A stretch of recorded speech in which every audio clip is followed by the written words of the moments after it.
curso de estática tratará del tema de vectores fuerza. Vamos a empezar por definir lo que son escalares y vectores y entender qué es cada uno de ellos. Un escalar es cualquier cantidad positiva o negativa que se puede especificar por completo mediante su magnitud. Por otro lado, un vector es cualquier cantidad que requiere magnitud y dirección para ser descrita completamente. Como ejemplo de escalar tenemos la longitud, es decir, si nosotros decimos que tenemos 5 metros, no necesita nada más para ser completo. Sin embargo, en cuestión de vectores, si nosotros nos referimos, por ejemplo, a una fuerza de 4 newtons, tenemos que especificar la fuerza si va en dirección hacia la derecha, en dirección hacia la izquierda, hacia arriba o hacia abajo. Esa es la diferencia entre un escalar y un vector. Uno requiere magnitud y el otro requiere una dirección. Bien, ahora contamos con los siguientes gráficos. En el primer caso podemos observar la magnitud gráficamente es representada por la longitud de la flecha. El sentido lo indica la cabeza de la flecha y la dirección lo indica el ángulo que forma con algún eje de referencia. Aquí tenemos un ejemplo. Tenemos el punto A desde el cual parte una fuerza de 10 libras con una dirección de 30 grados medida desde este eje de referencia. Este viene a ser nuestro eje de referencia a partir del cual sale el ángulo que le va a dar dirección a esta fuerza. Esto viene a ser un vector.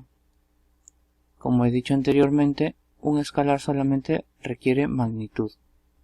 No le hace falta una dirección para poder estar completa.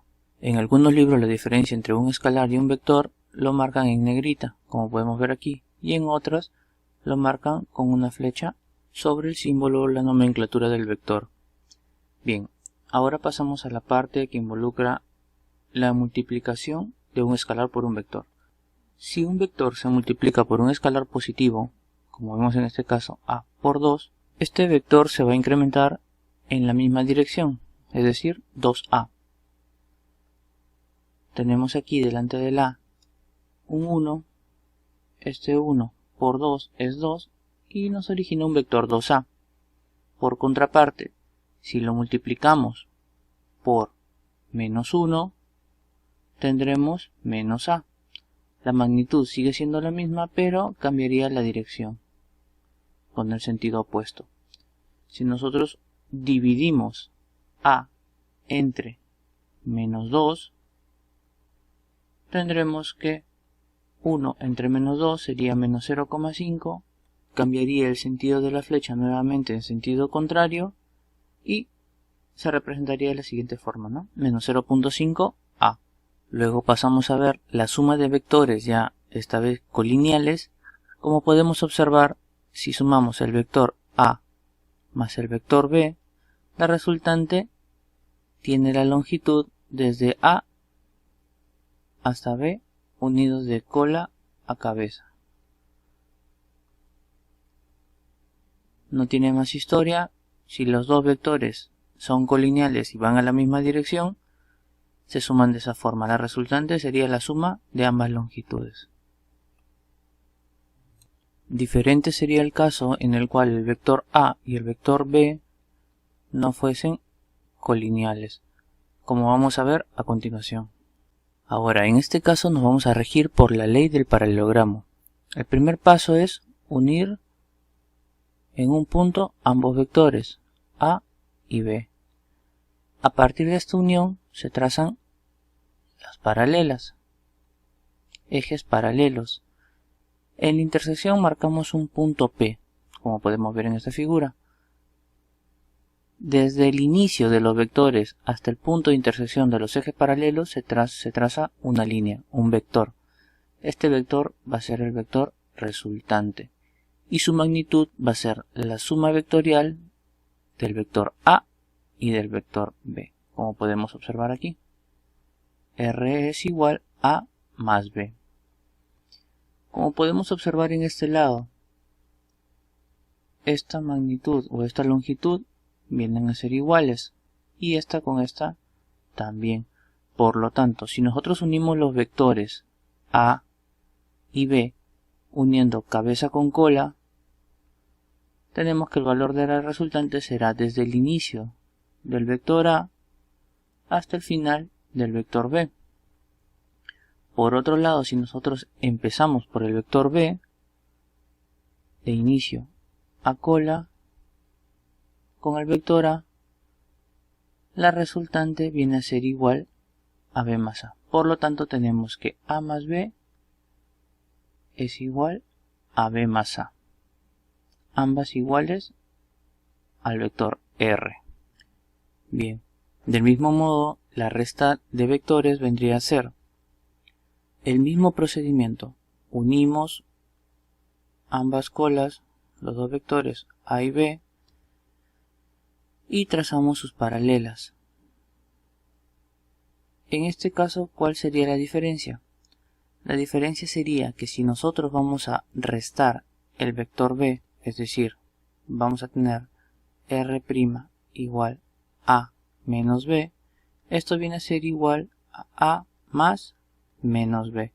Como hemos visto anteriormente, cuando un vector es multiplicado por un escalar negativo, el vector cambia su dirección. En este caso lo tenemos hacia la derecha, pues al multiplicarlo por menos 1 cambia su sentido hacia la izquierda, menos B. A partir de aquí es que se tratan las paralelas. Como podemos ver, esta paralela a esta y esta paralela a esta. Bien, la resultante vendría a ser desde el punto donde se inician las colas hasta el punto de intersección de las paralelas. Esto vendría a ser el vector R de la resta de A menos B. También tenemos, así como tenemos la regla del triángulo en el caso de la suma vectorial, asimismo tenemos en el caso de la resta. Se une de cabeza a cola el vector A con el vector menos B, como podemos ver aquí, y la resultante desde el inicio hasta el final viene a ser la magnitud del vector. Como bien les dije hace un momento, la diferencia entre escalar y vector es que el vector tiene dirección, magnitud y sentido. Bien, entonces un ejemplo de vector vendría a ser las fuerzas. Entonces, para hacer una sumatoria de fuerzas es lo que vamos a ver a continuación. Suma de dos fuerzas. Tenemos la fuerza 1 y la fuerza 2 que están actuando en este apoyo. El procedimiento es exactamente el mismo como el que hemos visto en la suma de vectores. Están unidos las dos colas de las fuerzas y se trazan los paralelos. Entonces, como ya tenemos aquí en la figura, este paralelo a este y este paralelo a este. La unión desde los inicios hasta la intersección de sus paralelas viene a ser la fuerza resultante. Esto mediante la ley del paralelogramo. Bien, también se puede hacer mediante la ley del triángulo, como ya hemos visto. Fuerza resultante es igual a fuerza 1 más fuerza 2 o igual a la fuerza 2 más la fuerza 1. Bien, entonces, ¿qué pasa si nos dan varias fuerzas? Como podemos ver aquí o como podemos ver aquí. Si nosotros tenemos la fuerza P, Q, S, uniendo de cabeza a cola, como hemos visto en los ejemplos anteriores, se puede llegar a la resultante. En este caso, la resultante sería igual a P más Q más S.